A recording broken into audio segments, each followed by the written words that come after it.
रायगड जिल्ह्यातील बेनशे झुतीरपाडा ग्रामपंचायत हद्दीतील ग्रामस्थ, शेतकरी आणि प्रकल्पग्रस्त भूमिपुत्र हे या ठिकाणी जमलेले आहेत.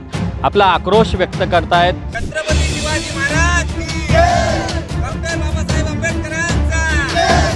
सध्या नव्यानं रिलायन्स नागवटने प्रकल्पाशेजारी एक नवा प्रकल्प या ठिकाणी उभारला जाण्याची शक्यता या ठिकाणी वर्तवली जात आहे आणि त्या प्रकल्पाचे फायदे काय, तोटे काय याबाबत संभ्रम निर्माण झालेले ग्रामस्थ या ठिकाणी शेकडोच्या संख्येने एकवटलेले आहेत. आपल्यासोबत या ठिकाणी न्यूज स्टेट महाराष्ट्रावर आहेत, त्यांच्याशी आपण बातचीत करतोय. दादा, काय नाव तुमचं आणि काय एकूणच भूमिका आहे आपली? आपण एकदम आक्रमक भूमिका घेतलेली आहे, आक्रमक पवित्रा घेतलेला आहे, काय सांगा? माझं नाव दत्ता लक्ष्मण करे. मी माजी सदस्य ग्रामपंचायत झुतीरपाडा. हा जो काय कंपनीने धोरण आखलेलं आहे इथे प्लांट आणायचा, तर कुठल्या प्रकारचा प्लांट आहे? ऑलरेडी ही कंपनीच केमिकलची आहे, याचा अर्थ केमिकल्स प्लांट इथे येणार. कारण आज ही 20-40 वर्ष झाली ही केमिकलमुळे जो काही परिणाम भोगायला लागतो आहे आम्हाला, तो आज आम्ही भोगत आलेले आहे. आणि ही जी शेती इथे जवळजवळ 250 लोकांची शेती आहे, ही शेती पूर्ण उद्ध्वस्त झालेली आहे. आणि गेल्या कित्येक वर्षापासून यांची जी पाईपलाईन होती याची प्रदूषणची, ती सारखी फुटून आमच्या शेतीमध्ये पूर्ण उद्ध्वस्त झाले. त्यांचं कोणताही पीक तिथं होत नाही. आमचे जे शेतकरी आहे तिथं 2 हंगामी पिकं घेत होती, एक वालपावटा आणि एक भात शेतीचं. ही 2 आमचं शेतीचं हे होतं. आणि इथला जो दूध व्यावसायिक आहे, यांना जी जागा होती मोकळी जागा, ती सुद्धा हे रिलायन्सने आल्यापासून त्याच्यावर भराव करून ती सुद्धा बंद केलेली आहे. म्हणजे इथला दूध व्यवसाय सुद्धा मिळालेला आहे. आणि राहिला कोली बांधव, इथलं जी आंबा नदी आमच्या साईडला लागून, त्या आंबा नदी पण यांचं प्रदूषण एवढा सोडून मोठ्या प्रमाणात मच्छीचं हे होतं, मासे मिली जातात. आणि मग त्या कोली लोकांचं पण उपासमारीची वेळ आलेली आहे. हे सर्व रिलायन्स करत आहे. आणि हा एक प्रकारचा इथल्या स्थानिक लोकांना खूप मोठा त्रास द्यायचा त्यांचा डावपेच आहे. आणि काही लोकांना हाताशी धरून आज ते लोक म्हणजे गेले त्यांचे वडील पाजून, म्हणजे ते आहेत तेच आहेत, त्यांचीच मुलं कॉन्ट्रॅक्टर, त्यांचंच हे सर्व, तोच एम्प्लॉईज रिलायन्समध्ये काम करतो, त्यांच्याच ह्यांना नातेवाईकांना ह्यांना सर्व कामं. म्हणजे सर्वसामान्य इथल्या तरुणाने जायचं कुठं? शिक्षण घेऊन त्यांचा फायदा काय? इथे प्रकल्प आमच्या इथे, पण आम्हाला जो स्थानिकांना जो शासनाने जो सांगितलेला आहे की 80% अधिकार इथल्या स्थानिकांचा पाहिजे, पण तो आज हे कंपनी आम्हाला देत नाही. गेल्या 40 वर्षापासून ही लढाई चालू आहे. पहिलीची IPCL 2004 साली रिलायन्स विकत घेतलेली. रिलायन्सने विकत घेतल्यापर्यंत आजपर्यंत इथला कुठलाही स्थानिक प्रकल्पग्रस्त मुलाला हेही रोजगार दिलेला नाही. आज ते सांगतात आम्ही रोजगार दिले. मागे कोळसे पाटील यांच्या माध्यमात मोठा 54 दिवसाचा आंदोलन झाला, तिथे लोक उपासनाला बसली, त्याच्यामध्ये एक ग्रस्त बळी झाले. त्यासुद्धा शासनाने ह्या प्रकल्पाची दखल घेतली नाही, तोही असाच बदल केला. त्यावेळी सुद्धा इथले स्थानिक पुढारी आणि हे हाताशी धरून रिलायन्सने मोठ्या प्रमाणात दबाव टाकून तो जो संघटित संघर्ष केलेला होता त्याला उद्ध्वस्त केलेला आहे.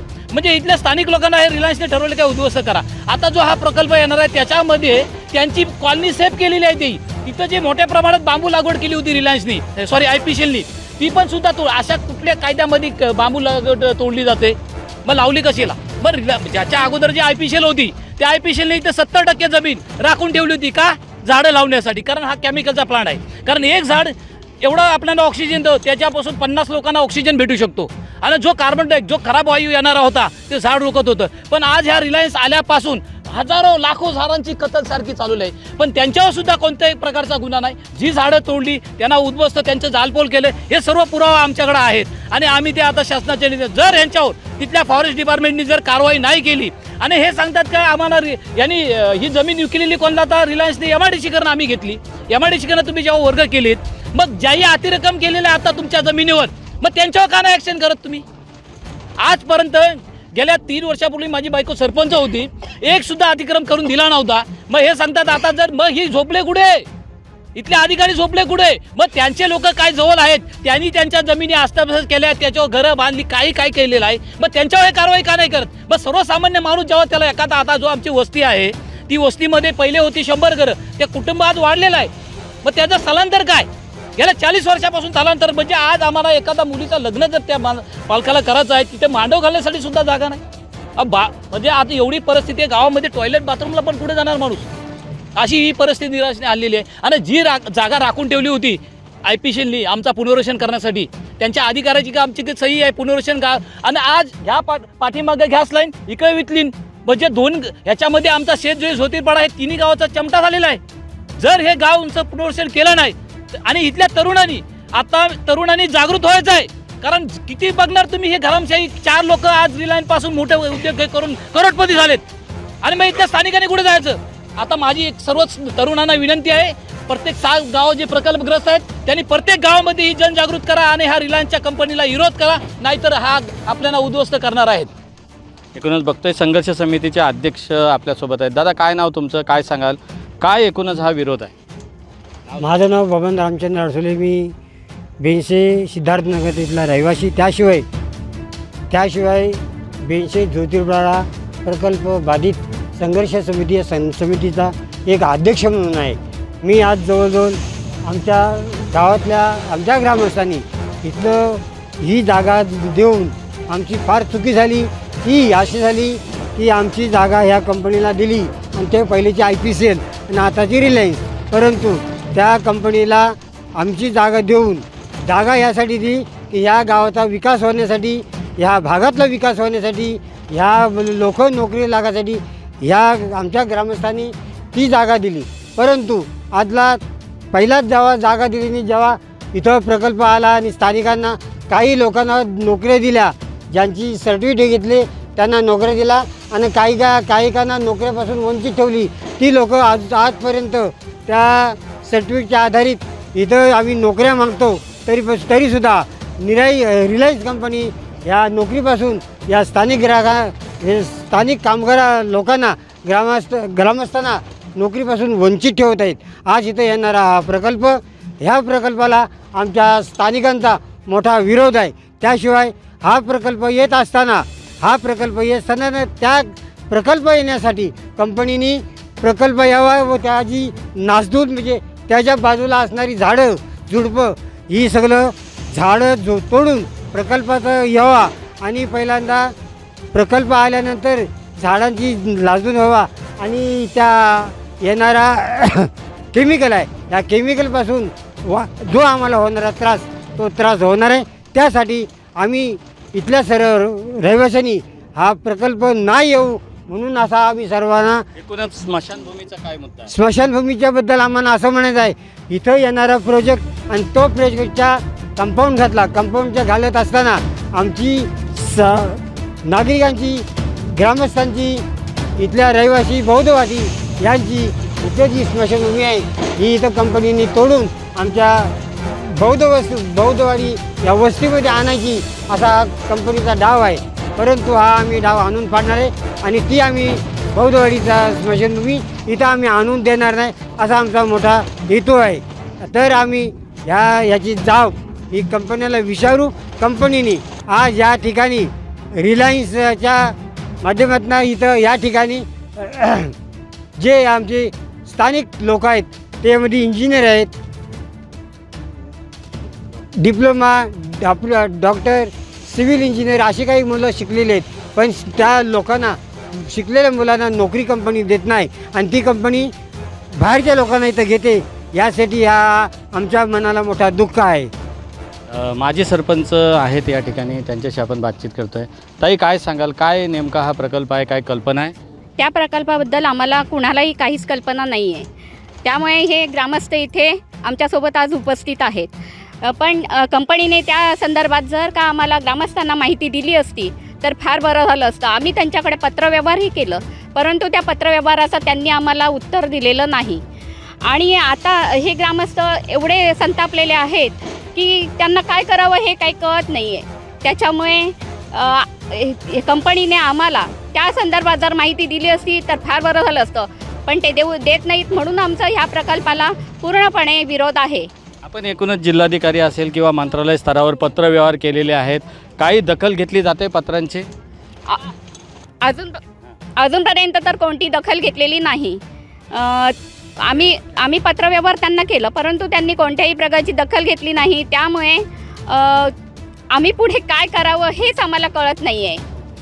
एकूणच ताई, काय नाव तुमचं, काय सांगाल, काय एकूणच सध्या हे वातावरण आहे? बेनशे ज्योतिर्पाडा ग्रामपंचायतीमधले जे ग्रामस्थ आहेत, प्रकल्पग्रस्त आहेत, शेतकरी आहेत, त्यांच्या मनात काय भीती आहे या नवीन प्रकल्पाबाबत? तुमचं नाव काय? माझं नाव वरुणा प्रमोद तरे. ह्या प्रकल्पाबद्दल कोणालाही ग्रामस्थांना, झोतीरपाडा, बेंडसे, शेजुई कोणत्याही गावातील ग्रामस्थांना काही कल्पना नाही आहे, माहिती नाही आहे, काही नाही आहे. ह्या प्रकल्पाबद्दल माहिती रिलायन्सनी देण्याची गरज आहे आणि ती माहिती अशा प्रकारे द्यावी की जेणेकरून ग्रामस्थांना समजेल की कोणता प्लांट उभा राहतो आहे, काय प्लांट आहे, केमिकल आहे, प्रदूषण होणार आहे, नाही होणार आहे. त्याबद्दल जर त्यांनी माहिती आम्हाला दिली आणि ती माहिती आम्हाला योग्य वाटली किंवा त्याचा दुष्परिणाम जास्त प्रमाणात जर लोकवस्तीला नाही झाला तर हा प्रकल्प चालू करण्याला हरकत नाही. परंतु त्यांनी काही माहिती न दिल्यामुळे ह्या प्रकल्पाला आमचा कायमस्वरूपी विरोध राहील. जिथपर्यंत ती कंपनी मॅनेजमेंट आमच्यापर्यंत त्यांचा प्रतिनिधित्व पाठवत नाही, आमच्याशी बोलचाल करत नाही, तिथपर्यंत आमचा ह्या प्रोजेक्टला कायमस्वरूपी विरोध राहणार आहे. एकूणच आपण बघतोय की हा प्रकल्प ज्या ठिकाणी उभा राहणार आहे त्याच्या बाजूला सभोवताली जी शेतजमीन आहे त्या शेतीचं शेतकऱ्यांचं नुकसान कशा पद्धतीनं होईल, काय वाटतंय? म्हणजे ह्या प्रोजेक्टच्या बाजूला जी शेतजमीन आहे तिथे आमची 8 एकर शेतजमीन आहे, स्वतः आमच्या सासऱ्यांची. म्हणजे आमच्या घरातली 8 एकर जमीन आहे. त्या जमिनीला एवढा दुष्परिणाम होणार आहे कारण भराव घेतल्यानंतर त्यांनी कंपाऊंड घालणार आहेत. कंपाऊंड घातल्यानंतर तो भराव घेतल्यानंतर ती पातळी वाढणार आहे. ऑलरेडी तिथे पुराचा पाणी भरतो. ह्या पातळी वाढल्यामुळे जमिनीच्या चारी बाजूनी पाणीच पाणी होणार आहे आणि शेतात काही शेत पिकणार नाही, ऑलरेडी पिकत नाही, त्याच्यात आणखीन भर हा प्रोजेक्ट होतोय. त्या प्रोजेक्टमुळे काही शेती पिकणार नाही. पूर्णपणे आमची नासधूस होऊन शेतकरी हा देशोधडीला मिळणार आहे ह्या प्रोजेक्टमुळे. एकूणच आपण बघतोय की नवीन येणाऱ्या प्रकल्पाची भीती जी आहे ते येथील शेतकऱ्यांच्या मनामध्ये आहे. स्थानिक भूमिपुत्रांना या प्रकल्पाचा काय फायदा होईल का याबाबत संभ्रम देखील आहे. ताई, काय नाव तुमचं, काय सांगाल? माझं नाव आहे दीपिका प्रशांत तरे. मी ज्योतिरपाडा गावची रहिवासी आहे. तर माझं असं मत आहे की कुठल्याही आता हा 19व्या शतकामध्ये ही रिलायन्स IPCL नावाची कंपनी आली.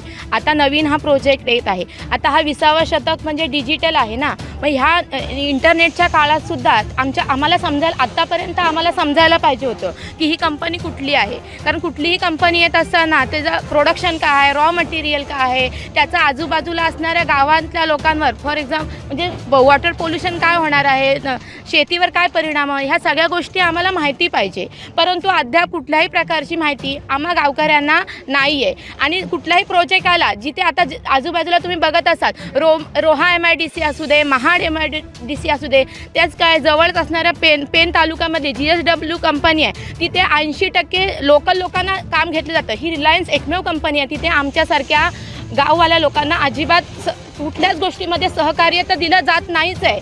परंतु रोजगारसुद्धा मिळत नाही. हा रोजगार मिळाला पाहिजे, हा माझा ठामपणे मत आहे. त्याच्यामुळे माझा ह्या प्रकल्पाला पूर्णपणे विरोध आहे.